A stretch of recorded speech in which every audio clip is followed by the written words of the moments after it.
Today's reflection is again a strong one.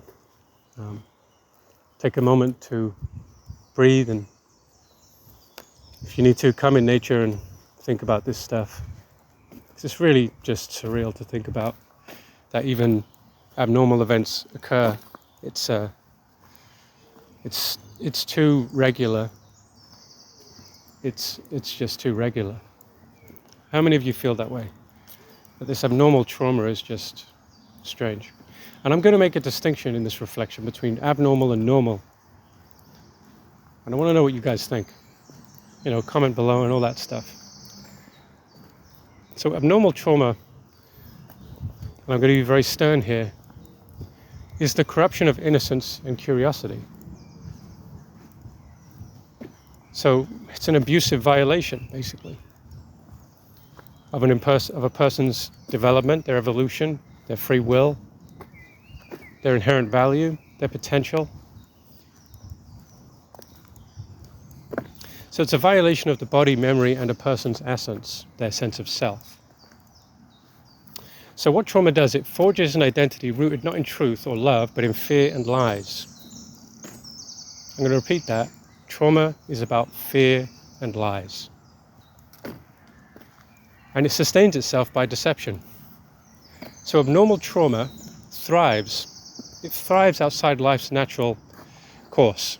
And what do I mean by natural course? So in contrast to abnormal trauma, we have normal trauma / stress. Now, what do I define this as? Well, death, which includes grieving, aging, which includes perhaps being a bit self-conscious about such, disease or feeling unwell, concern for one's health, relationship struggles, a breakup, a divorce.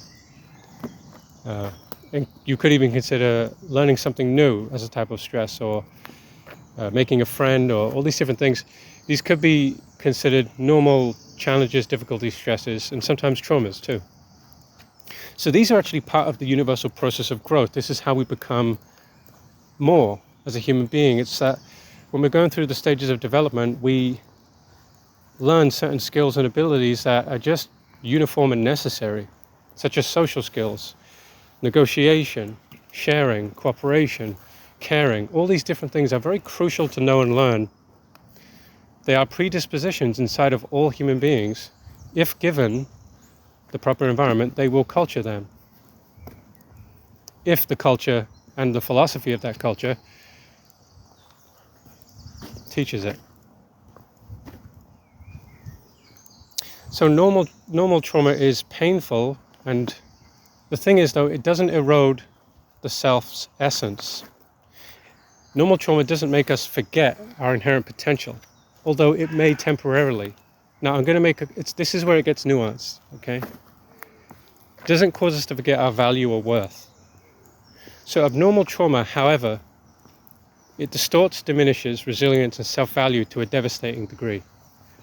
It is unnatural, alien, right?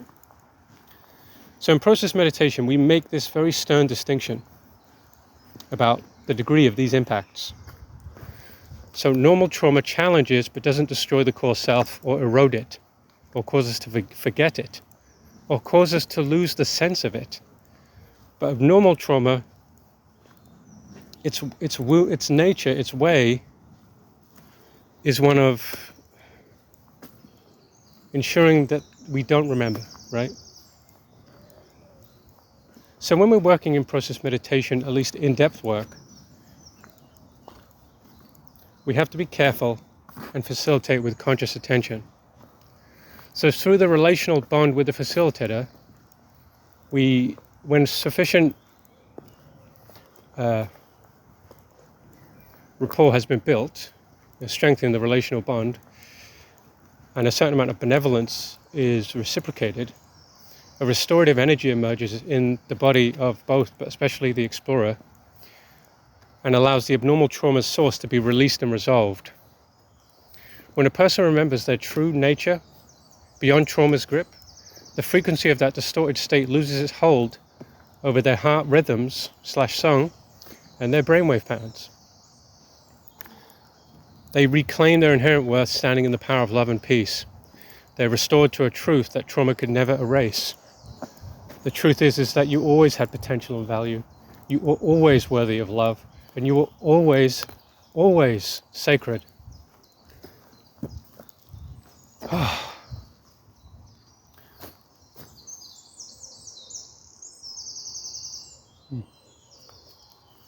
So, I wish you all well in this journey of being in process. And reflect on this. What do you think about it? Please comment below. Yeah, look after yourself. Look after your hearts. Look after your heart song. Look after your rhythms. Stay safe. And I wish you peace on this journey of life.